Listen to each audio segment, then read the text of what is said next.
God the master artist and designer. Now you often wonder why God uses metaphors to that extent, because Scripture is full of metaphors, and the reason I believe is that he's dealing with human beings, with us, and we have a certain dimension that we can manage, and that is the dimension of our humanity and our experience. So he uses all those things that we understand. So the metaphors such as God the potter and the artist, we can observe those things. God the gardener, the vine dresser, we can go out, the farmer. The musician, we can actually look at and listen to sound, we can listen to music, we can understand composition. God the rock, now we know what rocks are like, and so consequently that stretches our imagination. What's so special about a rock? And it's rock solid. It's rock solid. Yeah, exactly. And we understand the rock solid quality of it. But if you cut the rock, especially if you're in let's see, Cooper Pedy, you're bound to find something amazing in that rock, which is multicolours. Its texture, its beauty, its flashing lights. And if you were to find a diamond in the rough and polish it up and put multi-facets on it, we understand that it's going to flash different light, refract different light. And where I stand and where you stand, or where you sit, you will look at, if there's something like a beautiful diamond here, big gem, you're looking at a facet and I'm looking at a facet, but we both are looking at the same gem. And you might say to me, hey, I see God like this, or I see the sparkle of that gem like that. I see beautiful flashing iridescent blue colours. And I go, well, I see flashing these deep greens on my side. You can't be right until you say to me, come around my side and have a look at the way I'm looking at that gem. And that's the way it is with God. God understands that we are affected by, first of all, how we see life and from which angle and where we are. And so consequently, God uses these metaphors extensively so we can understand. And so I'm going to look at God as the artist. And one of the great things when you find, say, in the Genesis record, there are a couple of words for God doing things. One is to do with being a creator, and the other is to do with being a maker. They're two different words. And so consequently, God is the creator, because the true definition of create is to actually make something from nothing or from oneself, and God is the only one that can do that. We are makers. We are not creators, even though we love to use that word. He's so creative. She's so creative. I wish I was creative. I'm going to teach you to be creative. Well, it's our vernacular that we use. I'll teach you to be a maker and maybe a designer, but I can't truly teach you to be creative. So, and I tend to tell this little story about scientists that come to God and they say, God, we want to challenge you. And God goes, I'm up for it. I'm prepared to be challenged. And he says to the scientists, so what would you like to do? And they said, well, we know cloning and we can create life and so forth. He says, all right, I'm up for it. What do you want to do? Well, we're going to create a human being. Okay, not a sheep that's been cloned, but we're going to make a human being. And God says, fine. And then the scientist goes, can we get some clay from you? And God says, make your own clay. You see, they have to first create clay or make clay to actually make something, and they don't have the ability. They can only use something, and we can only use something that already has been produced for us by God. So he's truly the great creator. So, those aspects are so important. And so consequently, when we look at art and contemplate art, you know, you look at a piece of work, and often you look at that piece of work and you go, wow, whoever painted that or drew that or sculpted that, I can see their personality coming into it. Now, if you look at a Jackson Pollock painting, you know, the personality might go, that person is definitely on another planet, and obviously he's on some sort of medication or stuff, and it was true, and he suffered from all sorts of conditions.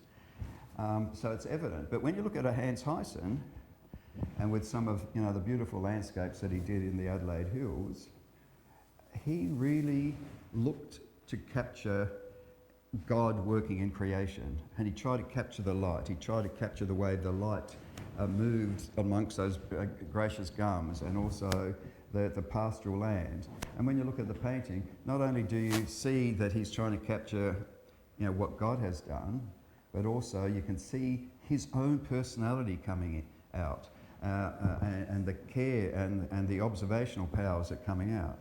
And so when we look at art, and also when you look at an artist, the way they work, just their techniques, something's happening. Is that on the screen as well? Yeah. Well, there you go. So consequently, when you think about God, then he can't be confined. We try to squeeze God. We create little boxes, and we get a box and we put God in, and that box, we say, is our view of God, and God's got to stay there. And he says, well, first of all, I can't be, and secondly, you don't understand my hugeness, my greatness. You know, like that passage says, my thoughts are not your thoughts, because I'm just way above. And so to communicate to you, I've got to dumb down my language and dumb down my analogies and my metaphors so that you understand what I'm like. Right, so the next slide, this is going to be quite interesting. Just like, hey, press the button. But it's a lot of stuff that I've already talked about, but that's fine. All right, so what I'm going to get you to do, you've got a bit of paper and you've got a pen, and I'm going to get you, and you can read stuff that's going on there while you do this, because this is just going to run smoothly as well. I'm going to teach you all to draw a face. All right? Draw a face. And that someone said, good luck. Who was that? Clive, was that you? Right. And we're going to draw a face. And just to prove to you that all of you can do this, is I tend to use the alphabet. So, and numbers. So, first of all, I'd like you to do, so you can follow, this is what I call a lockstep method, follow the leader method of teaching. Now, the letter 6, so just do 1 6 over there. Look, on your page, doesn't matter where it is. And then next to it, I'd like you to do another 6, like that there. So you got 66. I know it's a bit tricky on your knee, or you might need to rest it on someone's back or the chair. Righto. So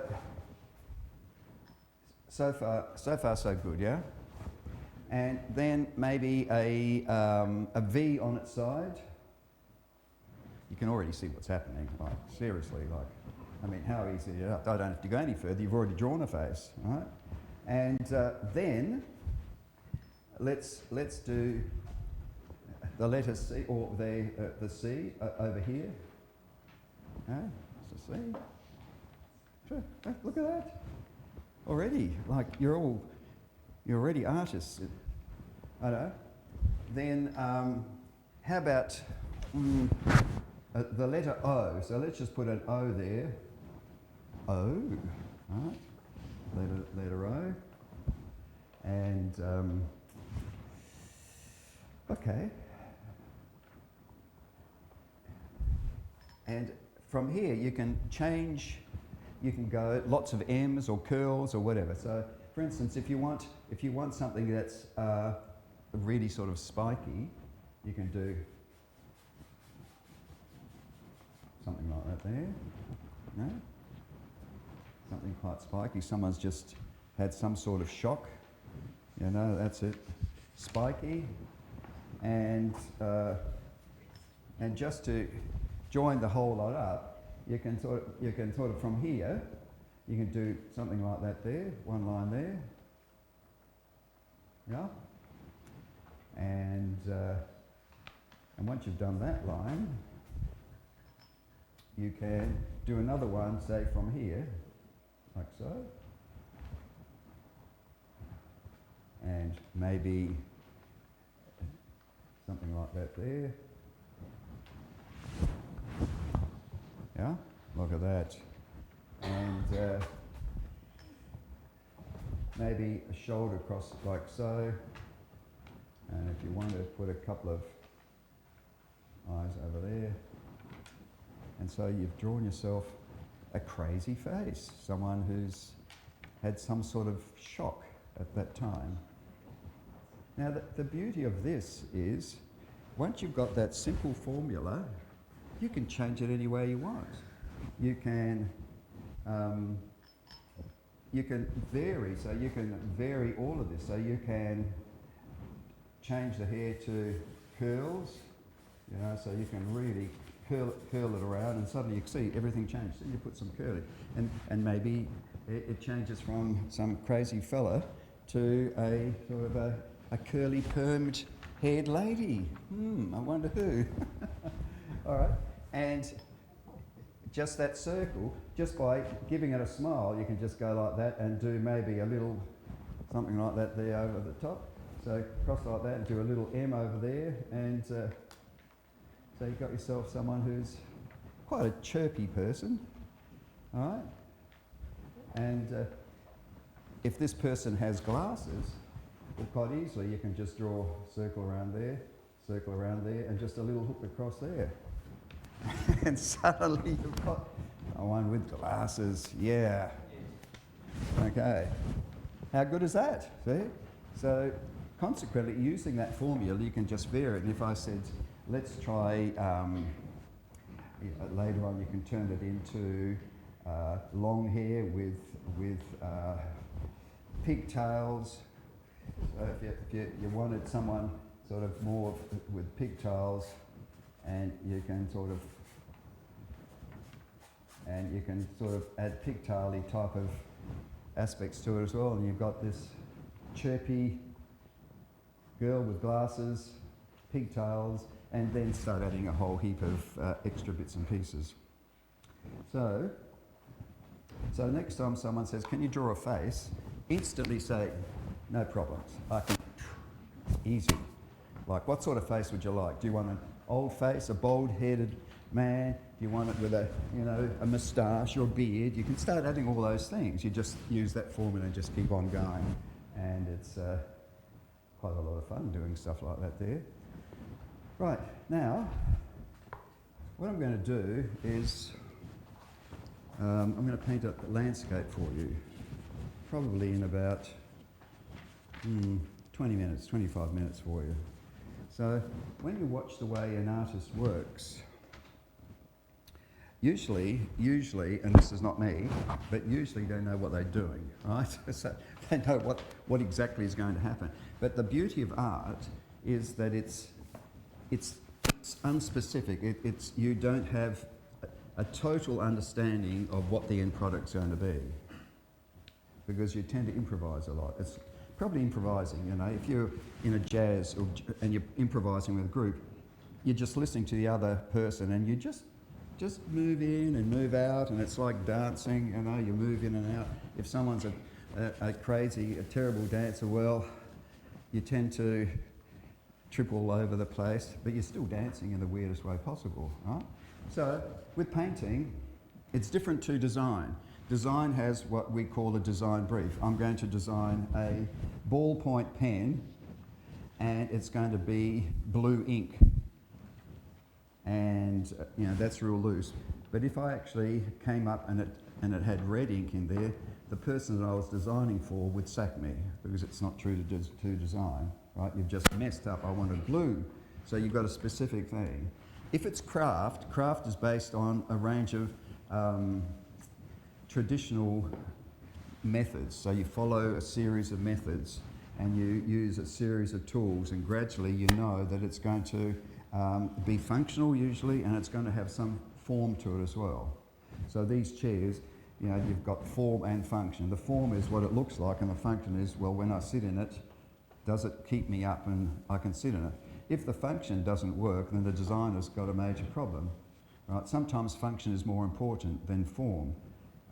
Like if that chair had little, like curly things around it, and it had a face there, and it had spiky hair, and all sorts of interesting arms, and the legs had shoes on there, it's still got function. You can sit in it, but the form has changed. It suddenly goes, whoever designed that, was it Salvador Dali, or you know, a Picasso chair, or one of your chairs that you designed? You know, it's so the form and function. So for art, whenever we look at art, we often wonder what's the purpose of art? Like, why art? And in the some of the studies that we had today in Mount Barker with Simon Dodson, you know, Genesis, there were trees that were fruitful trees, and they were trees good to look at. You go, well, that's interesting. Like, why did God create trees just to look at, and they were good to look at? It's interesting. So, but a good combination is there. So, consequently, art is sort of, but not all art is good to look at. Some art is there to shock you and terrorise you and make a statement, and you know, like Banksy's stuff that's going on. You know, his graffiti is being turned into a whole range of messages that have a story behind it. But I'm going to paint a landscape, and the way I'm going to start is I've got paint which I call my yummy acrylic paint. And if you were to ask me the techniques I use, well, I usually use terms like slap on, scratch, do a bit of zigzagging, do a bit of curly stuff. You know, that's the sort of language that I would use. So I'm going to put some white down first of all. Right, so cross-light that there. Just knock some of that out. And I'll look at my palette and I go, okay, which bit will I use now? So I'll just cross like that. And you can see this is what I call the slap-on side brush technique, right? You see, it's very sophisticated technique. And right, so across here, and maybe I'll throw a little bit of colour in there, and I wouldn't mind a little bit of pink in there as well, like that there. And that's my sky. And you might say, Vit, you've just lost the plot. You know, who has ever seen a sky like that? I have. And I'm sure you have as well. And on a stormy night, or a really magnificent sunset, or when the sun is hiding behind clouds, or there's something happening, there will be greens and purples and pinks and browns and ochres and blues and whatever, all through the sky. And so consequently, I like to work with that idea. And then I might don't use often a lot of black, but I'll put a bit of black down here, like so. And you can see it's like this really agitated action, like, get rid of that face. Flick it up there. I know. So, and then, this sort of, I guess it's blue, sort of purpley colour. Let's just put some of that in as well.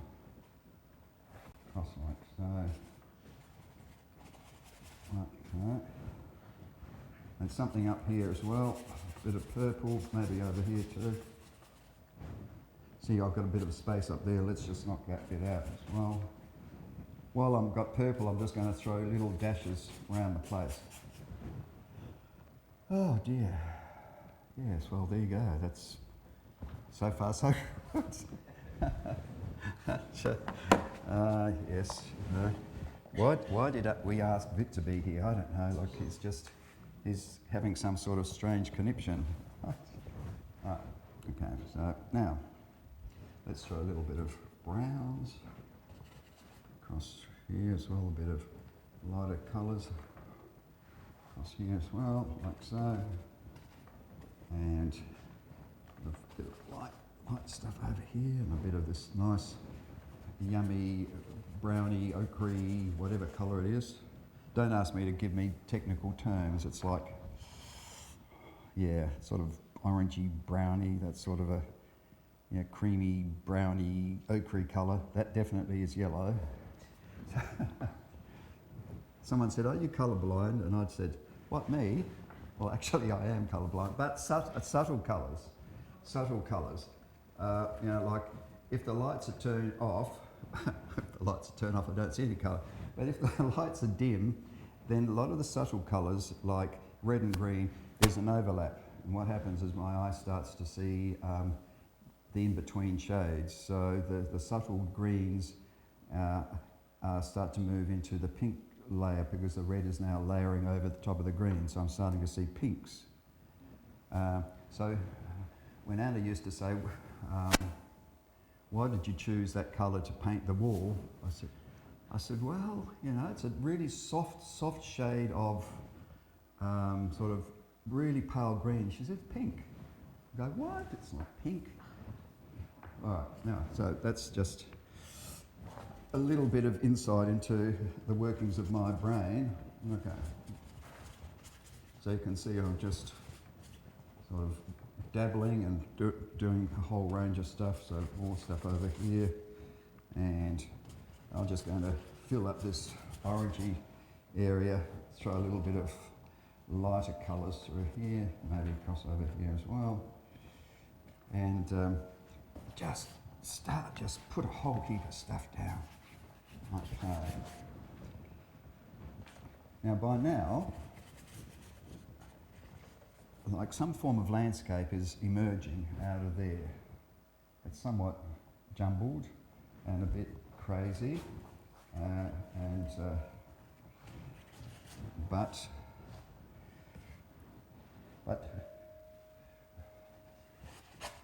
trust me.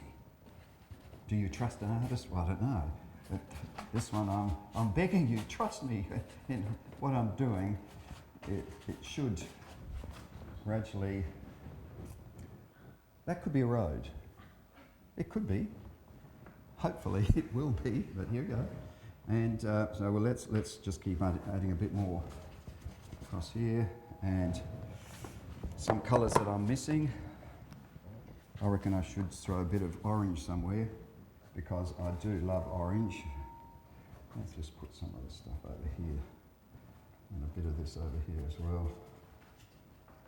And some little dashes, and some orange over here as well. Warm colours we artists say we need to have warm colours in the foreground, so consequently, the warm colours tend to come forward, and the cool colours tend to go backwards. And so I tend to splash some warm colours around quite vigorously, and let's have what I've got over here. Oh, some even yummier colours. Look at that one. Some pretty good colour there. So I wonder where I'm going to put that. I don't know. Maybe in this stuff, whatever that stuff is. Excuse me, is it all right if I take a photo or two of it? You can take a photo, 2 or 3. Yeah, absolutely. I just wanted to ask your permission, that was all. Yeah, thank you. I just thought you wanted to blackmail me or something. No. All right. Okay. So, something's happening there. So you can sort of see some sort of passage of movement there. And what will I use? Use this brush. And maybe about there.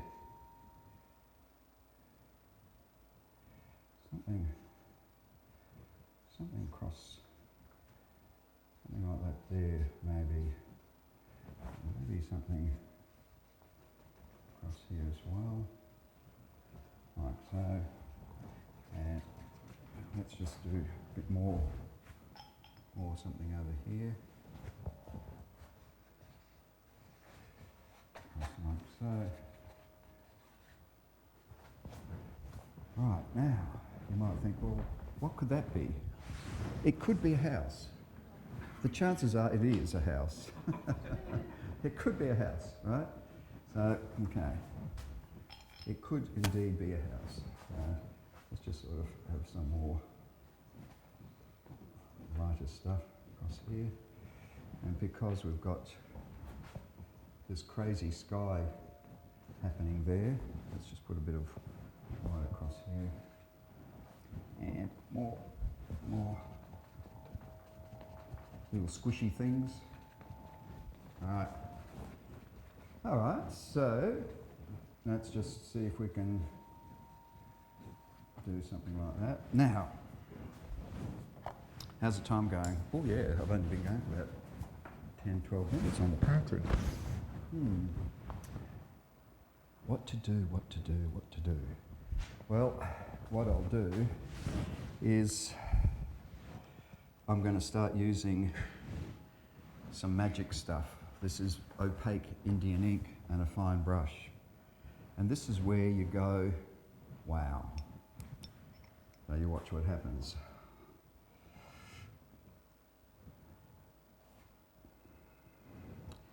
Just a few brush strokes and suddenly things start to take shape. See what's happening? Yeah. So suddenly what's happening is that abstract stuff is beginning to show form. You start seeing trees in the background, and you start picking up all sorts of things that are happening across now. And this is where the detail starts coming in, where you get the story beginning to be shaped for you, and you start seeing things more clearly now, like so, and you suddenly have some sort of path that leads to this house over here. Your little bits and pieces, more stuff, just like so, and more over here, like so, then, and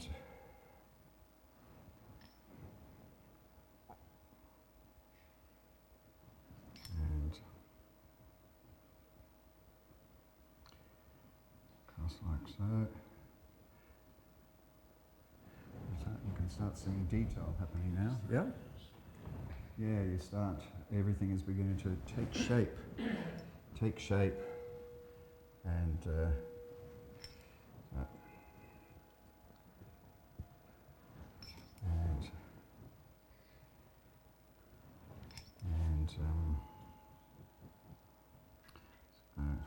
let's just, I don't know what that is, some sort of creature, maybe. Let's just add some little squiggly things, and so putting a few little critters in the distance, and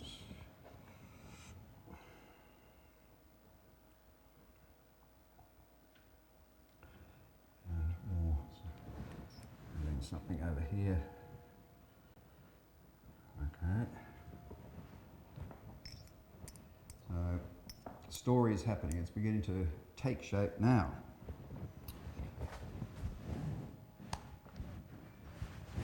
The next magic stuff is opaque white ink. It's a very intense ink, and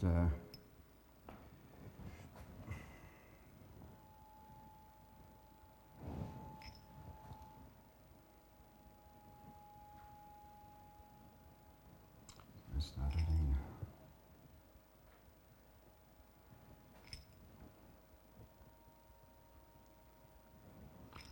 blobs of some little shapes across there.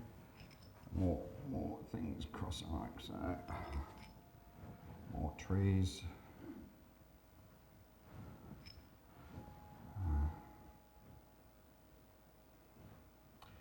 And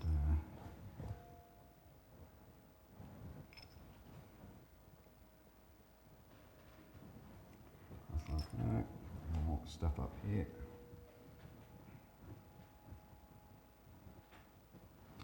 And so you've got the trees happening. And we will put in, let's see, what will I use?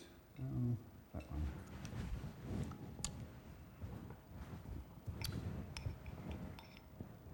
Let's do something across here.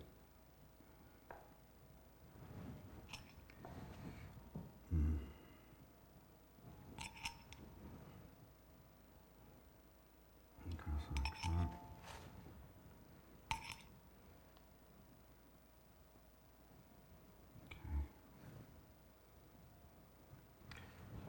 Fence. And another bit across here, like so. And some of these branches can be thickened up a little bit, not much. All right. And something that I love doing is I love painting people. But I call them, I'm going to paint about 3 or 4 carrots. Carrots with heads on them. You watch what happens. So it's well, first of all, I'll start with a head. I'll just put one head there, and I'll just do like a sort of weird carrot shape. So there'll be a person over there, and I'll have another dot with a carroty shape across here, and have that person going a bit of a trudge through here, across like that. Maybe another one a bit larger, just like that. Yep. So I've got a group of people, 3 people going for a bit of a trudge up the path, and for some unknown reason, people like to have birds up here somewhere. Right? Okay, and what else? Sometimes a few little highlights. Just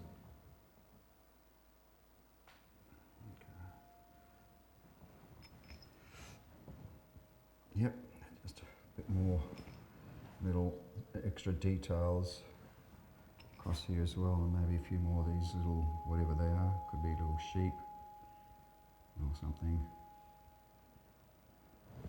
little dots,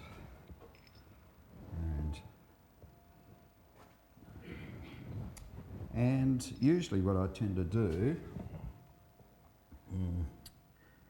is I then sign it. That's sort of my art signature. And there it is. There you go. And so, coming back to some of the lessons there, first of all, I know what I'm doing, right? And I know my materials. Over the years, I've developed techniques. I've developed a certain sense of aesthetic that appeals to me, not always appeals to everybody else, but it's my sense of aesthetic. I'm quite happy to sort of push and pull and have a lot of fun in the process of doing it. My philosophy is, while I'm painting, if I'm not enjoying this, why am I doing it? Like, what's the deal here?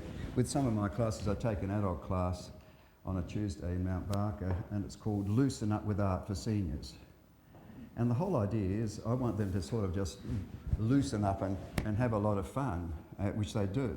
And and we have a really great time. And the thing often you find, well, I find, is various people come in to me and they say, I can't draw a straight line, you know, the old story, and I just go, oh man, that's the best news I've ever heard, because I'm into wobbly lines, you know. And they go, really? And I can't draw anything. Well, I'm going to teach you to draw a vase with flowers in 5 minutes. I can't do it. I said, so which is your favourite hand? And you can try this, just maybe on the other side of the paper. Just you can use your proper hand on this one here, right? So the way I'm going to, so a vase of flowers. Now, first of all, a vase with some flowers. Now, this vase, maybe just have it, maybe lower it down on your page. This vase, I want it to be the wobbliest, weirdest shape that you can come up with. So just wobbles and whatever, right? Some form, a wobbly form, right? Just wriggly lines, or just a wobbly, any old thing. You know, it can be any old shape. Okay? Don't restrict yourself. Just go all loose and wobbly. Right? Yeah. It doesn't even have to look like a vase. It can just be a wobbly shape, right? Just wobbly old. If you went into a shop and you said to the shopkeeper, I want the wobbliest vase in your shop, they would know what you're talking about. They'd just go, you go, nah, oh, that one, right? It's got the wobbles. Then, somewhere above it, I want you to draw the curliest flower. Just one curly flower, just curls, you know, like twists and turns, just one flower somewhere. It doesn't matter where it is, it's just got to be curly. Just a curly flower, all right?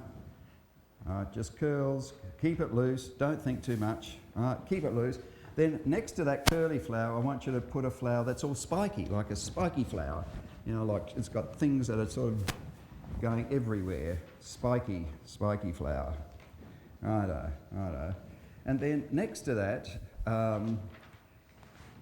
just a round, just plain old, boring round, just a round flower next to it. Right, just a round flower.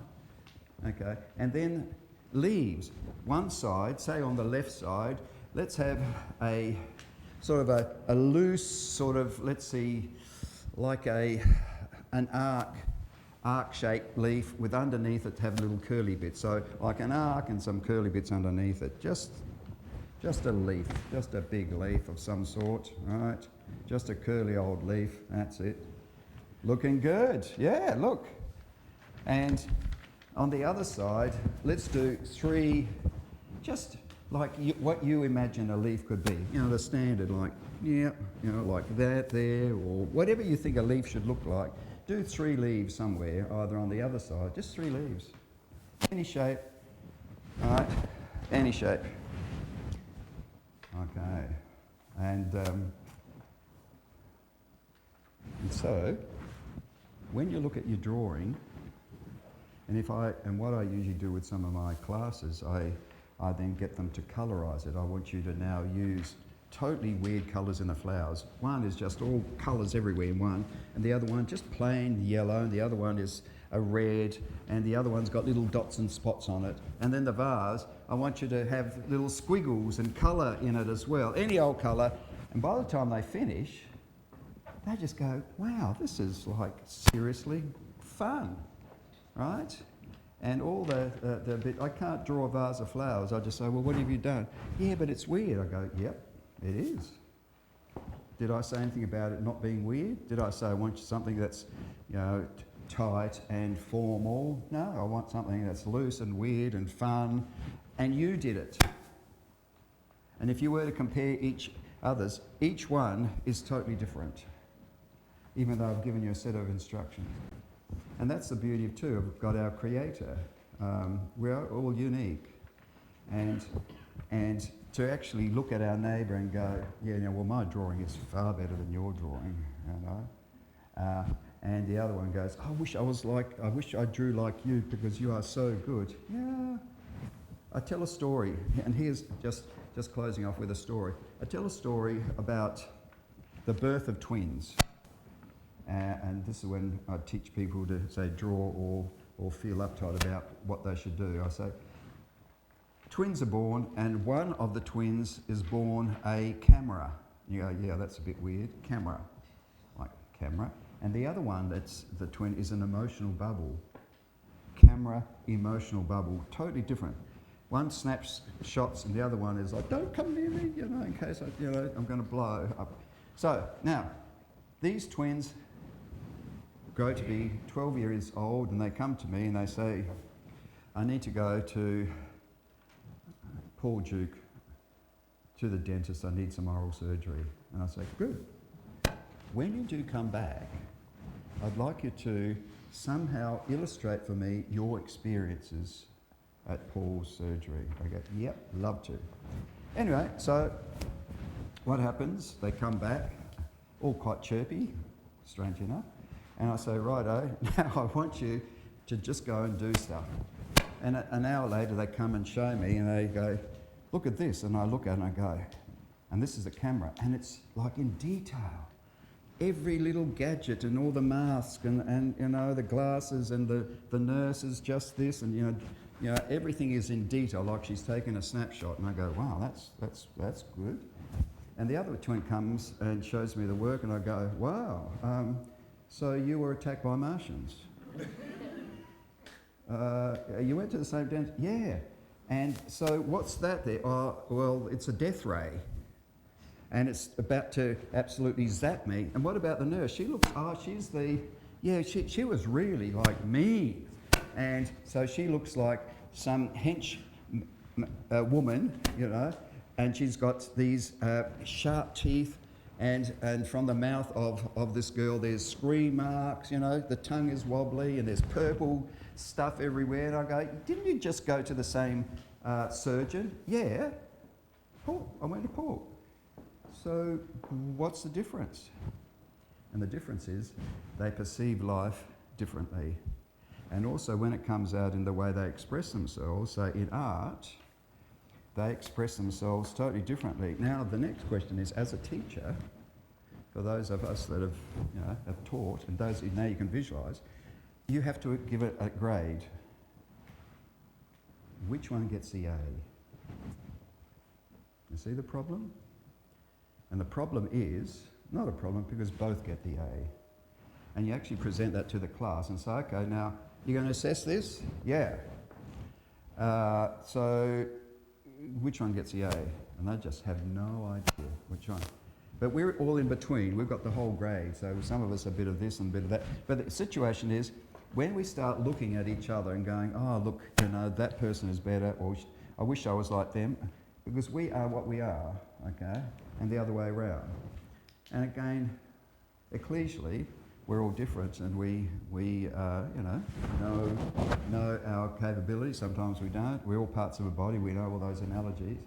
And we need to really appreciate, rather than going, I wish I was like them, I'm not like them, I'm not as good as them, and oh me, oh my, and vice versa.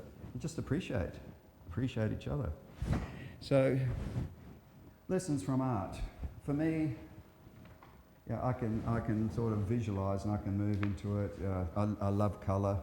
I love just splashing stuff down. It's a very expressionistic, my expressions are coming out.